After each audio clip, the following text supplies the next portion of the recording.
Hi, this is Rodrigo from Frame Freak Studio, and this is the Creative Hustler Show. Today we have Armand Baltazar, which is a great artist and a really amazing illustrator. We found him in CTNX last year, and when I saw his website and his portfolio, I was really impressed by his work. So, welcome, Armand. Thank you. Thank you for having me. So first of all, for the people who don't know about you, can you tell us a little bit more about your story? How did you get started? Was this something that you have been doing since you were a kid, or did you take it on later in life? I'm from Chicago. My parents are Filipino. They came to this country and to the United States, and they were business people. And when I was a kid, I was about as far from that as you could imagine. All I wanted to do was sit around and draw and make things, but mostly draw, And so as a small child, that's what I did. I drew all the time. And I knew that my path was going to lead to something in art, but I had no idea what it was going to be. All I knew is that I wanted to do it. And I was really, really blessed because I had parents that were very supportive.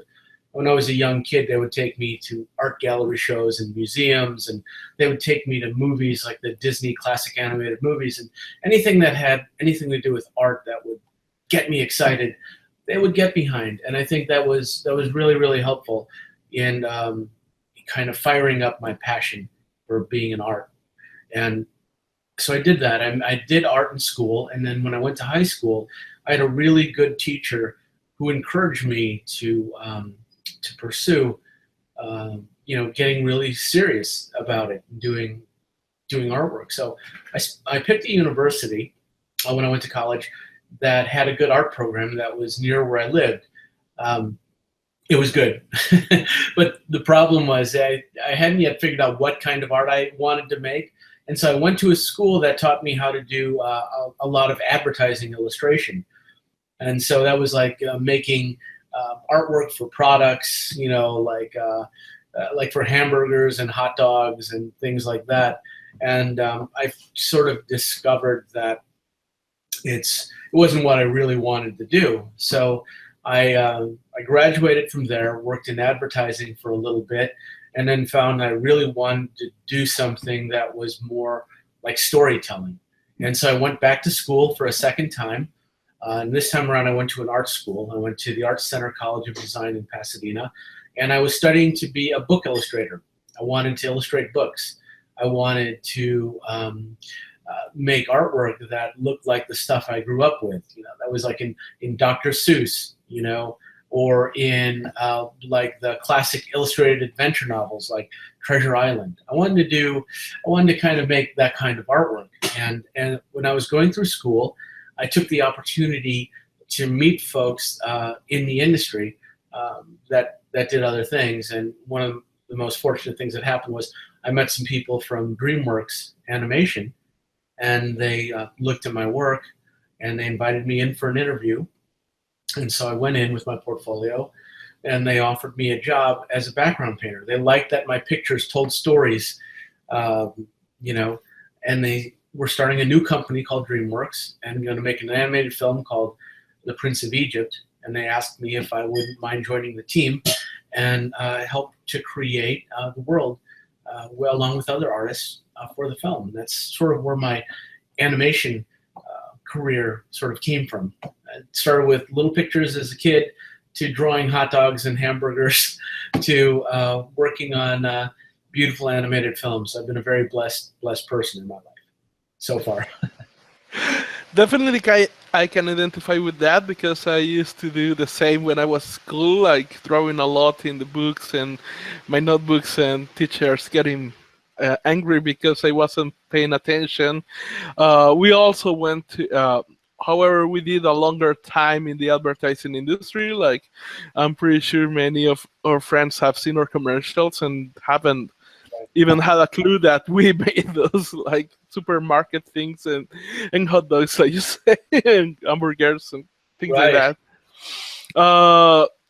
But Yeah, I see that you have worked in a lot of movies that we have seen that I was fortunate enough to see in the theaters. I see that you've been in Prince of Egypt, like you say, Eldorado, which, by the way, I haven't seen until like 1 month. I don't know why, but it was so great.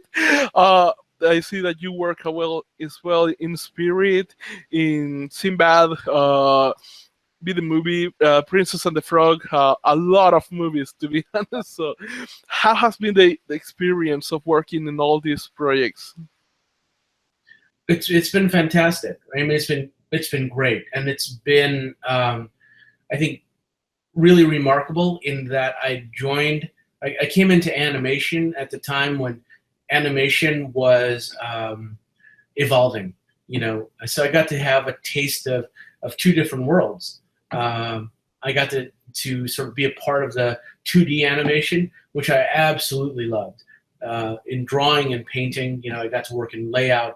I got to work in background painting, so I got to design sets and design characters and backgrounds and paint them. And then I was really fortunate to be working in animation when computer-generated films was sort of in its birth. Pixar had just created. Well, there was other computer-generated things, but Pixar had sort of broken the way with the Luxo short. And everyone started taking notice of what could you do with computer animation, and I got to experience the sort of merging of 2D animation, like in Sinbad and a little bit in Prince of Egypt, and 3D, where we started to sort of mix 2D and 3D. And then at DreamWorks, I got to sort of work on DreamWorks' first CG movie, the Shark Tale. And I got to sort of go back then, after working on some CG movies, to Disney to work back in 2D.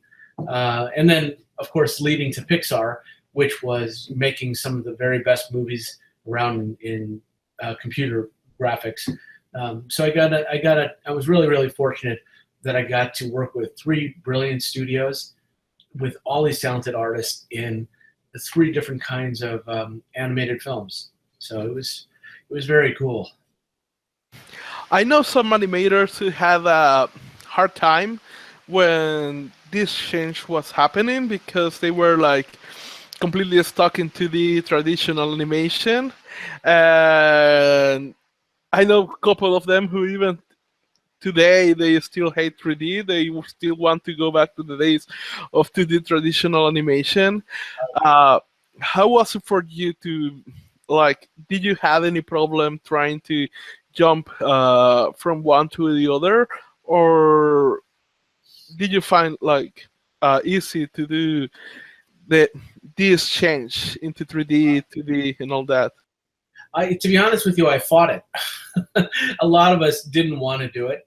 A lot of us, we were in love with the craft and the practice of working in paint and pencil and paper and brushes and board. And a lot of us were really, really hesitant about the technology. And the thing is that when the transition happened, and I'm not speaking as an animator, but as a background designer and a background painter, when the transition happened, the tools for us weren't really super sophisticated yet. So working in Photoshop wasn't like working the Photoshop we have now. It was a very different Photoshop. It was like Photoshop 2, and so, or Photoshop 3, and there was barely any Wacom. There was no stylus. In fact, we were painting with the mouse, on the Prince of Egypt, we were doing a little bit of Photoshop, and we were doing it with a mouse. And so by the time Road to Eldorado came, the very first versions of the Wacom tablet was happening, and it was weird to suddenly not be mixing paint all the time. It was kind of a half and half. Road to Eldorado was half traditional, half digital. So what we would do is we would paint the backgrounds traditionally, but if we needed to, we could augment with sort of computer-generated programs like Photoshop.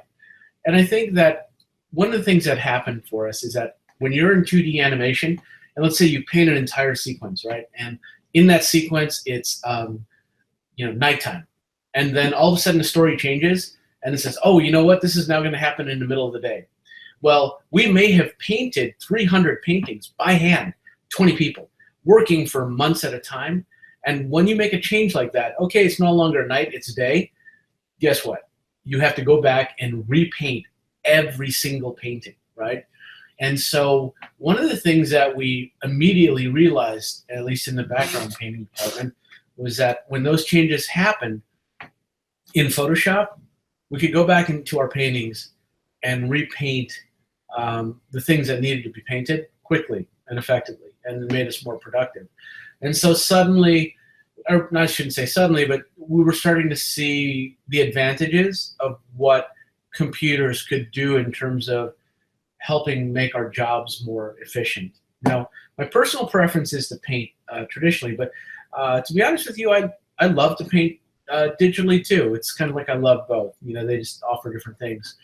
For an animator, one of the things that is different is that whereas we are creating a background as a background painter, an animator is creating performance, right? And I know that there's a different thing that happens when you're holding a pencil and you're roughing in, you know, the character and the movement, you're feeling it, you know, versus sort of having that performance in your head.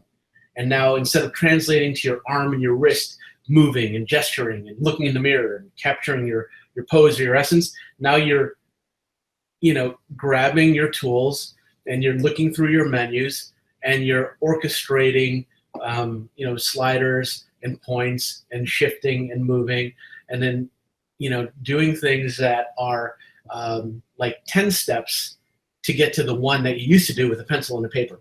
And then looking at it, going and flipping through the pages and going, oh, that feels right. Oh, that feels wrong. That feels too fast, too quick. No, I need to add another beat. But it's a different thing when you're working in CG because it's a much more complicated step. Now, the end result is spectacular, but it's like the difference between playing a guitar and then being in a recording studio with, like, you know, 100 people and 100 instruments, and you're trying to orchestrate all of them while you're in the mixing booth recording it and putting it down, you know? One is direct. One is I'm playing music. The other is I'm playing the instruments that will make the music that I will then edit and compose and put together to give me the song. Does that make sense? Definitely. Also,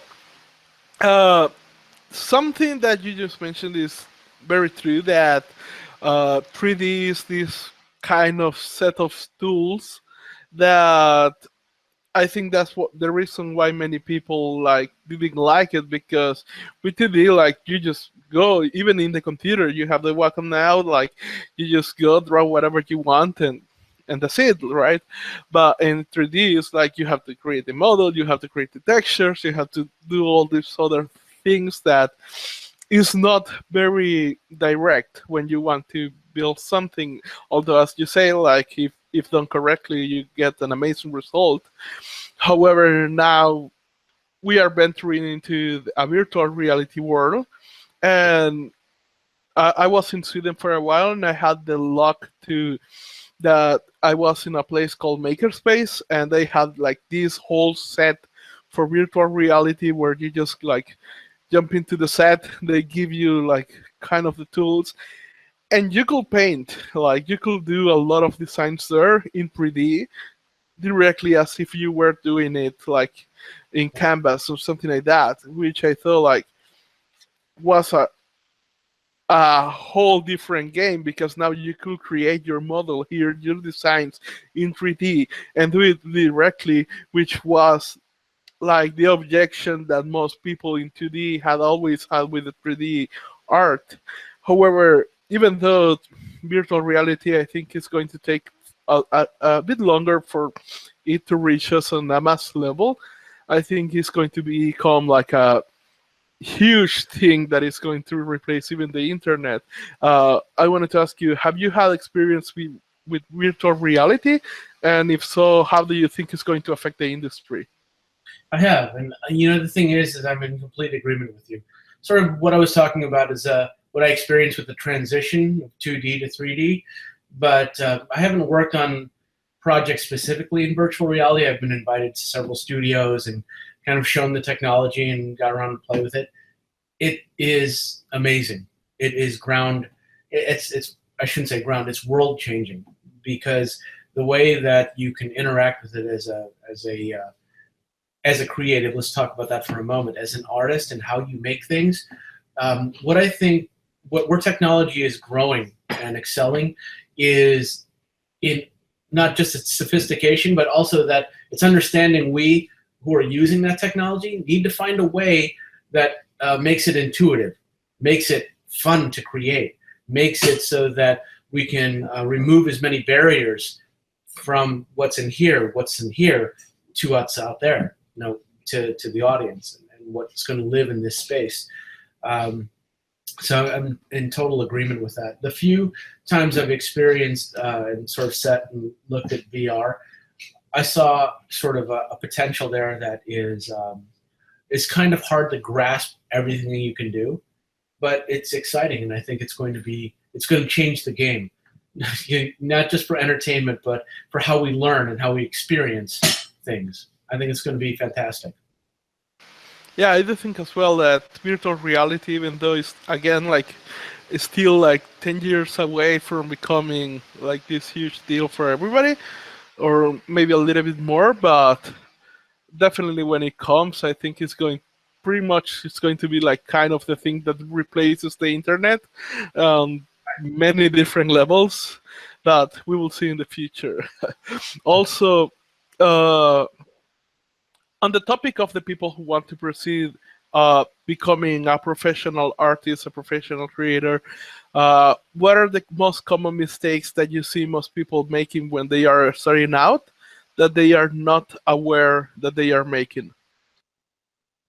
I think one of the biggest things that are hurting students, young people who are sort of wanting to go into like animation specifically, is looking too much at what is ironically on the internet itself. And here's what I mean. It is in the old days, when you wanted to work in film, in animation or anything, you would learn to draw, you would learn to paint, you would learn composition, you would take classes and learn from teachers who would teach you these fundamental skills. You would also do things like study art history, illustrative history, film history, film photographic composition, film exposure, film, all these things that had to do with the mechanics of making pictures and putting them together and putting them on screen. So you would develop these skills, you would learn about its different applications, and then you'd try to make the best stuff that you could and then bring it to film. And that still happens. But I think what happens now a lot of times is a student will look at a great piece of artwork on the internet and go, I want to be able to do that. And then their whole focus is on being able to do that one thing that they saw an image of. Not, I need to learn drawing fundamentals. I need to learn composition fundamentals. I need to learn storyboarding fundamentals. They look at the finished product and goes, I need to make a finished product. I need to make a finished product. I need to make a finished product. That's how I get work. Thing is, they've invested all their focus on the finished product, but not the focus on them developing themselves as an artist that makes the finished product. That's the biggest thing I see, and not that anyone is going about it wrong, but I think sometimes it's like we sort of live in a society now that moves really quick, and we want an instantaneous results. And the thing is that I think that a student needs to pull back a little bit, look at the big picture, look at how other professionals have done it, even young professionals who are achieving success, and they'll probably find that it wasn't a quick, easy way to get there. It was probably a lot of hard work, a lot of actually, I know it's a lot of hard work. It's a lot of hard work, and it's a lot of learning and absorbing and becoming the best possible artist you can be. And then the byproduct of that is great pieces of art, as opposed to shooting for, I just want to make the great pieces of art, and I want to get there as fast as I can. It's like my advice would be to students is to have some patience and into investing in themselves to become that artist. And they're going to get it. They're going to get there. Soon enough. But all I need to do is focus on being a great artist and a great artist that produces great work, instead of comparing themselves to everyone that's putting up a piece of artwork on the internet and getting lots of likes. They become a great artist, they make great art, they'll get the likes. Work on that first part, they'll get the letter. And the best end result is they'll have made a life and a career of making great art and becoming, a better human being as an artist, instead of just simply someone who makes great pieces of art. Uh, there is a couple of artists that I saw through Debian Art, especially when the internet was Debian Art was becoming great, and Debian Art was becoming this huge community, and I was looking at amazing illustrators there who didn't work professionally, like they had a job of something completely different, and they were doing amazing art. But eventually, like say, for example, there was this artist who was amazing, and well, the internet is the internet. There was a guy who found out this artist, and he realized that the poses of his characters were like completely copies of other characters from comics and things like that, and he started like posting like the comparisons between his illustrations and the original images, and it was like the exact copy, and it was exactly what you say, like this guy didn't have any knowledge in anatomy, and because of that he couldn't create his own poses. So even if he wanted, like he had an original idea for a character, he had to use other poses, because if not, he couldn't come up with them by himself. Right. And at the end, this at the end looks bad. Like you say, it was great for getting a lot of likes on the internet, a lot of likes on DeviantArt, but it made me realize, oh, this is why these kind of guys do not get a job at being artists, because they are lacking the fundamentals. Right. And the thing is that I've heard so many stories from colleagues at other studios or in other places that I've sort of hired somebody based on being very, very popular on the internet, and they're doing one particular thing, and then given an actual job to work on, they didn't have they couldn't reproduce what was in their portfolio. Like they'd spent so much time in their portfolio emulating somebody else, but then when they had to do it from scratch, they couldn't do it. So it's kind of like if you do look, I'm just going to make up something, but if, for example, like you're doing a character design and you were trying to make it look like Milk Call from Disney, right? And all you ever did was you just copied his designs on the same types of people. So here's how Milk Call does a cat. Here's how Milk Call does an old man, right? And you only did that. You only focused on copying it, sort of thing. And now you would have somebody says, oh, that's great, I want that style, but now the main character is an animated car. Make it look like that, your style, but the character's a car. Or maybe it's a frog. Or maybe it's something that, you know what I mean? It's something different than what you're used to copying. And so what it means is you as an artist, or that particular artist, had to have the skill to sort of understand the problem and understand how to design what was needed for that character.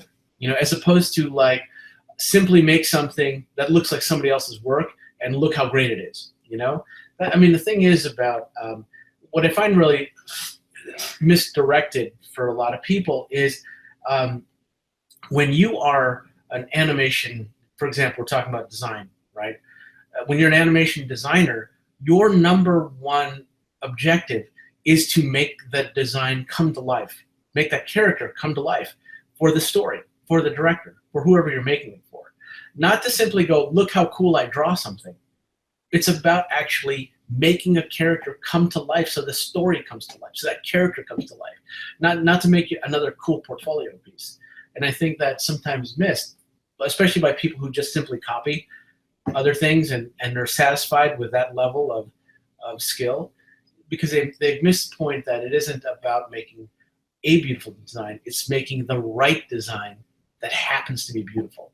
And I think that's the thing I would sort of kind of want to convey to people if they ask. Awesome. Also, there is this very trend that I see, a topic that comes up a lot with the studios and teams, because this kind of level of art is not something that happens from an individual. It's actually, as you know, teams working together. And in this topic, it comes up that there is this guy or this person who has like an amazing talent, but pretty much sucks at working as a team, or is a bit crazy and things like that. And the studios end up like choosing, or teams or or companies end up choosing people who are like have decent talent but work great in a team, Right. rather than amazing talent that doesn't work great in a team, or that is a bit crazy or irresponsible. Had you had this experience in the past? Yes. I've had it. Anyone who's worked in animation long enough has had that experience. The thing is, you've worked in animation, right? You've made animation. You know how hard it is to make animation? It's hard. It's really hard. The hours are long and the stress is high. And there's nothing worse in the world than having someone to work with that's hard to work with, because you're already going to put so much of your own blood, sweat, and tears just to make something happen. I mean, and the thing is that where I find this goes wrong often is when it's not the artists who are hiring other artists, right? So I can tell you, like from working on great projects with great teams, what has happened is I'll have interviewed with a production designer or an art director, and they're not looking at how good I draw. They're looking at what kind of person I'm like, kind of thing. And when they're calling around for my references, it's not references on how good I draw or paint. Because to be honest, if I couldn't draw and paint, I wouldn't be sitting in the interview seat, right? And so when they're calling my colleagues from other studios, they're saying, hey, what's he like? How was he to work with? That's actually, when I was at Pixar or Disney or DreamWorks, and I was putting together teams or I was looking for people, that's actually the number one thing I would sort of want to know. Because if they're sitting in front of me, I've looked at their artwork and they make great artwork, But if they're going to be horrible to work with, oh gosh, that's the worst. That's the worst. That's the complete worst thing to happen. Definitely. Like in the beginning, we had this experience because we started out like working with friends of ours, and we ran up into many problems. Like most common is that they saw us as a friend and not like Right. not as professionals. So because of that, there were like moments where they weren't acting like responsible, delivering things late, things like that. Even though like we knew that they weren't doing that in other companies with other clients, and it was because they saw us not as a professional kind of connection. They saw us more as a friend. So that was like, okay, lesson learned here. Then Right. there are other who were like pretty emotional about their art and created some drama and some problems, and it was like, okay, lesson learned here as well. And others who even go to the extreme that we had a couple of people who were used to working in environments that were pretty aggressive and pretty bad, and told us kind of direct, like, okay, I cannot work in this environment because you are treating me too well. And we were like, what? Like, what is happening here? And one interview, I think it was with Benson Shum, he mentioned me some, and this was a complete extreme opposite case, like a complete exception, that he was working in a team, and then he realized that there was this guy who was barely doing anything, Right. but it was really great to work with. And then when he went to the director, like, I'm not complaining, I'm just curious, but what does this guy do? Like, I barely see him do anything. And the director was, oh no, like when you have this guy on a team, like there is just magic in the air. Like everything feels happier and with more positive energy. And this guy brings like a couple of soul to the team, and I was like, okay, like note taken. Yeah. Did you work with this person, or this is his story? No, no, that was his story. That he knew this string case that of Right. somebody like working so well in a team, like who was such a delight to work with, that Right. he was able to get the jobs just pretty much to make the environment better. You And brought up the whole team by being there. Part of it, right? yes, Yeah. and even in some companies, some corporate companies, I've seen this trend coming up. Like for example, if you look at this position of the chief heart officer, and this is like one person that companies hire, and their only job is like pretty much to talk to the team, to talk to the members of this company, to make sure that they are happy, to make sure uh, that they are doing work that they care, and that communication is better place.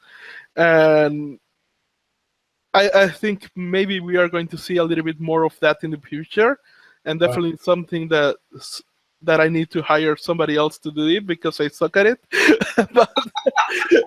but I'm not that great at communication or emotional intelligence. But yeah, I think this is going to become especially obvious in the future, where uh, apps and computers and technology are taking are making things easier for everybody to work on things that they want to.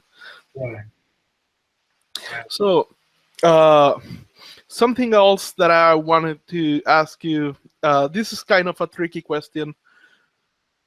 What was something that you didn't expect it at all for your work that became true and is really important in the work that you do? Something that was, you mean in terms of working on animated films or working with people, or? Working in animated films. Well,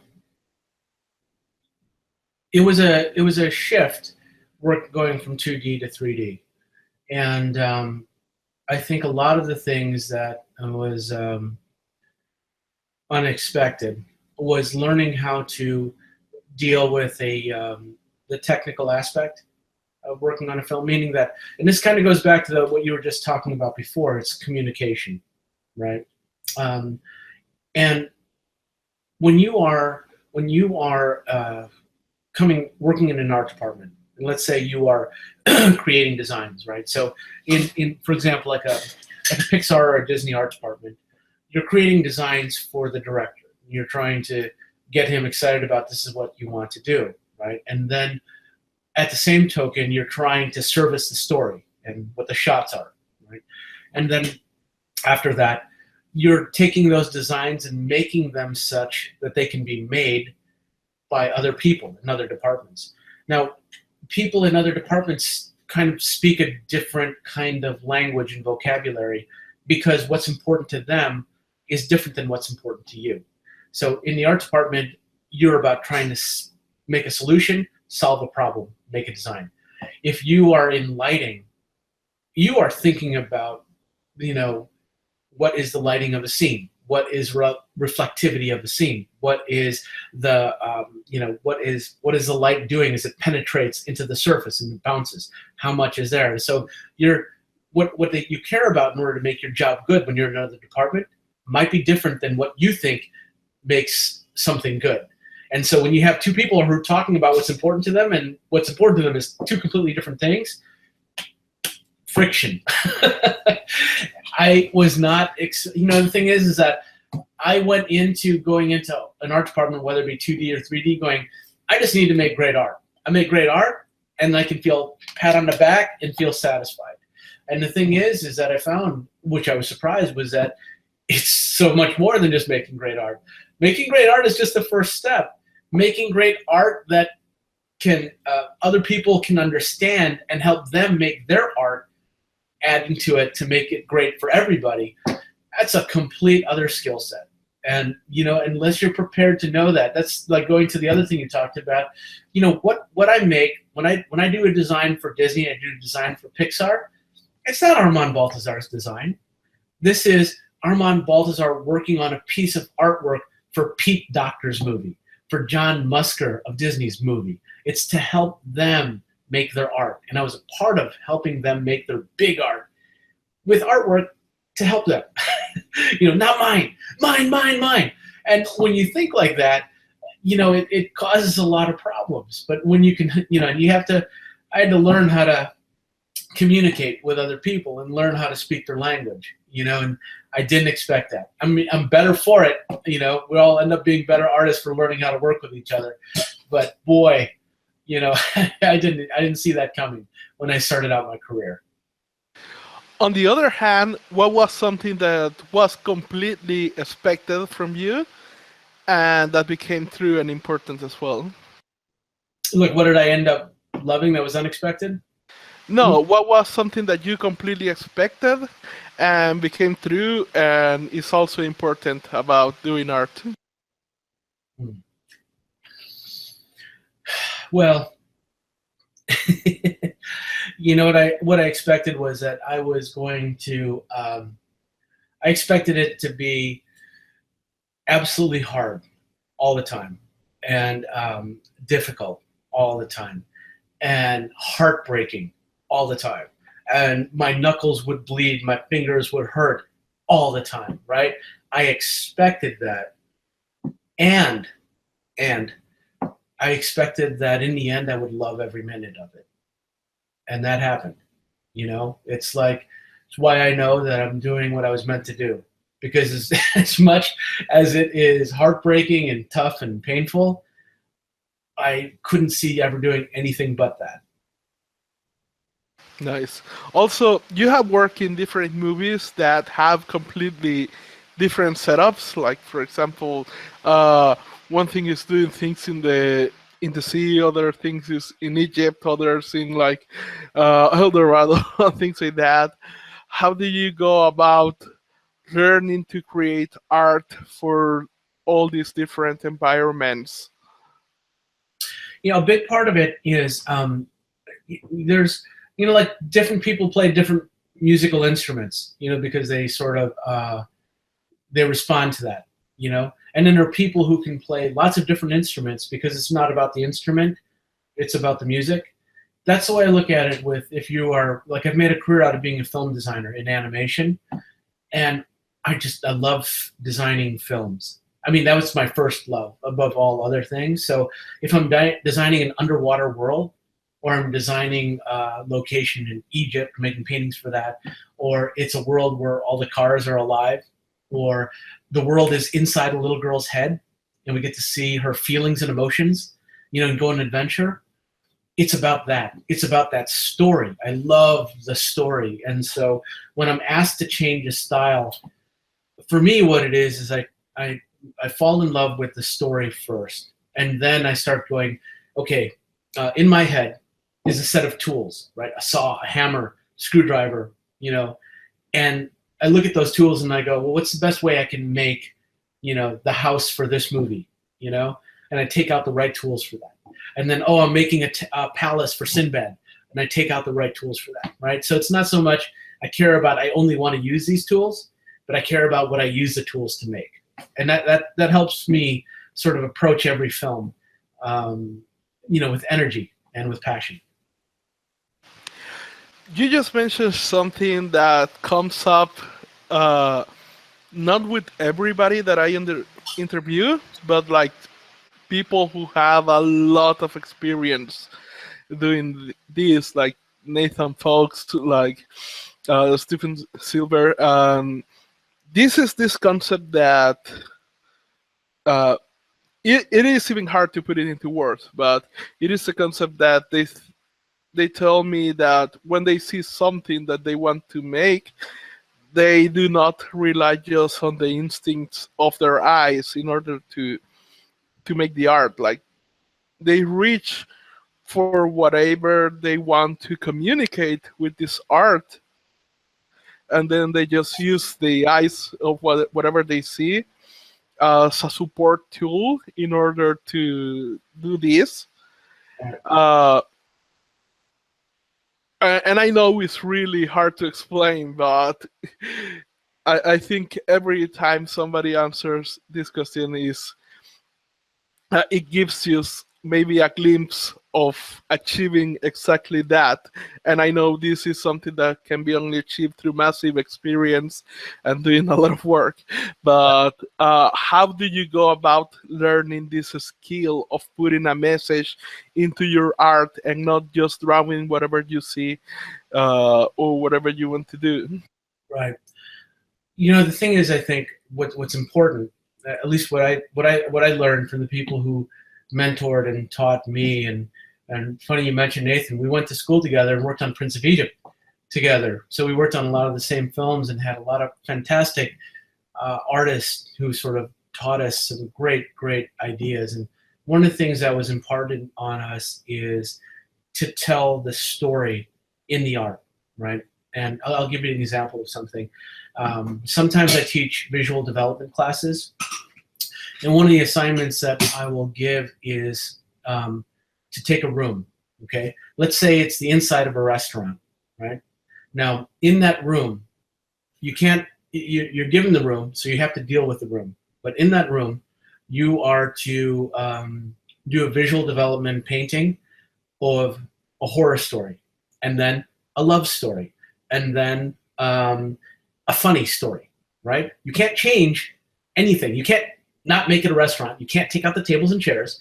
But what you have to do then is you have to pick how you see the room. You have to pick how you arrange the objects. You have to pick how you light the scene. You have to pick what colors you use. You have to design the characters. Now you can't change, let's say it's a waitress, person sitting at the table, and what do you call it? A security guard. So let's say you have three characters. You can't change what they are, but you can change how you design them, right? So what it is that you're given the same elements, but you have to tell it 4 different ways based on what it is you're trying to say. I want this to be scary. I want this to be funny. I want this to be romantic. I want this to be dramatic. However it is, all you can do is change what you show the world, what you design for the world, but you can't change the images. And what that does is it forces you to think like a storyteller. It forces you to use your art to serve that story. Not simply to look how well I draw a restaurant. Who cares? Make it scary. Look how well I draw the table. Who cares? Make it funny. Look how well I draw the waitress. Who cares? Make her fall in love, right? So all of this is about having a reason to design, having a reason to paint it, having a reason to put it together, right? And so if you can approach whatever you do in animation, like as a designer, even as an animator, because it's about performance, so even more directly, but as a designer, it's about identifying the story and the feeling and the emotion you're trying to do, and then using all your skills, all your heart, all your knowledge, all your ability into a single moment and designing just that. That was an amazing response. Like, there is definitely a huge lesson here. And I'm pretty sure this is going to help us, like, do much better art for all our teams. So I really thank you for that answer. This has been the first time that I have received this answer, like a tool that we can actually use to do the things that we wanted to do. So thank you for that. You're very welcome. There is another question that I like to ask. This is really hard one. Let's say you wake up tomorrow in another dimension. Nobody knows about you, but you have all your experience, you have all your skills, you have a computer, and you have $500 in your pocket. What do you do to get at this point that you are right now in your career as fast as possible? Well, I would use everything I know, right? And I'd start over, because the thing is that it's to answer your question, it's never any kind of magical solution, right? It is knowing what you're good at, knowing what you can do, taking a breath. Like if I literally happened to me, the first thing I do is take a breath. Okay, I've got nothing. But you know what I've got? I've got these two hands. I've got my imagination. I've got my skill. I've got everything that I've done before. I would recreate a portfolio. And I'd probably be walking into an office with people who don't know me, looking at me. It's like, who's this old man wanting to work on my film? And I'm like, you know what? I'm an old man wanting to work on your film. Here's what I can do for you. And then I would shut up and listen and hear what they have to say. And if they said that, you know, you're not the right fit because of this, that, or the other thing, I'd take it in, try to figure out where it applies, where it makes sense, and then I would change my portfolio, go to the next person, knock on the door, and do it again. Because you know what? It doesn't matter what I've done. It doesn't matter how old I am, right? The fact that I can pick up a pencil, the fact that I got two hands, I can still do it, means I have something to offer the world. I mean, there are times I've seen people who walked into the door at Pixar or Disney. They were older. They didn't go to art school. They didn't do this. They didn't do that. But they could do it. And they were a great person. And their personality was the right fit and the right thing. And that was the person I pushed forward, moved forward, right? So I believe that you be the best you can, and then you adapt to the situation, and you go for it, because that's what you're made to do. And so that's what I would do if you dropped me into another dimension and I had to do it. Nice. Lastly, what would be one advice that you would like to give for people who want to become an artist that we haven't talked in this interview? I think the thing is that you have to understand why you want to be an artist, and it's got to ring true. We have a little bit talked about this, but this is the thing I mostly believe, is that sometimes I will go and do talks at universities and schools, and people will look at the films I've done, and they'll talk about, like, I want to work at Pixar, I want to work at Disney, I want to do these things, and those are all really, really good goals to have.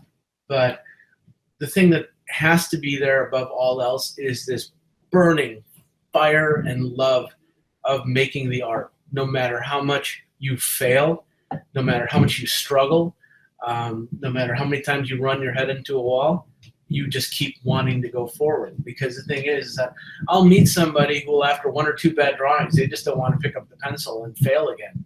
They don't realize that every single failure is a step closer to succeeding. I mean, that's really it. I mean, the love in you for it, for being an artist, has to be so strong that you can understand that every bad drawing you make is a step closer to that good one. If they can have that, if you can have that, and you're ready to be an artist, you're ready to embrace what you are. Definitely believe that. You know, funny that you mentioned that in CTNX last year. As you know, there are like people who are reviewing your portfolio, giving you tips about it. And there was this guy who was the first time he was presenting his portfolio, and he looked like very young. I do not. I think he will be 20 at most, like at most. He presented his portfolio and pretty much got criticized. Still was a lot to grow. And then in the comment area, where there were all the artists like making use of the copics, he came in like furious about the critique that he had received in his portfolio, and pouting that he was going to quit, and completely frustrated. And we were there as a team and just saw that, and it's like, oh boy, like that's going to be a long career if you take it like that. Right. I mean, I understand why it would be, why you can feel frustrated. You know, you work hard, you know, and you're trying your best, and then it's a scary thing to show your portfolio to people. I mean, it is. But the thing is that any artist who doesn't feel that they have room to grow is not going to make it far as an artist anywhere, doing anything. because there's no such thing as hitting absolute perfection. I mean, I think if you were to ask Michelangelo or Leonardo da Vinci, it's like, did they achieve all they could? I bet you anything their answer would be like, no, I could have been even better. Give me another 100 years to live, I would have been even 100 years better, right? And so, that's the thing of it, right? And that separates the people who end up going on and having careers and the ones who quit because they got a bad critique. If they quit after one bad critique, then they didn't deserve to be an artist, anyways. That's I don't mean to be harsh, but that's a reality. You have to want to be better. You have to want to take that criticism to help make you better, right? Definitely, and even I interviewed a couple of guys like Brian Ajar, like he's like I think 65 or something like that, and he still says like, I will be 90 and I will still be doing this, and I still think that I can do much better things, and I still think that I can improve much more my art, and pretty much gonna keep continuing until I physically can't draw anymore. And I think that's the right attitude to have. Right. Absolutely. Well, it's been great time. So I really appreciate that you had taken your time to give us here your advice and your knowledge. It has been really great. We are definitely going to use your advice to make better art in the future. So I really thank you for being here, Armand. Thank you, Rodrigo. So this has been the last episode from the Creative Hustler Show.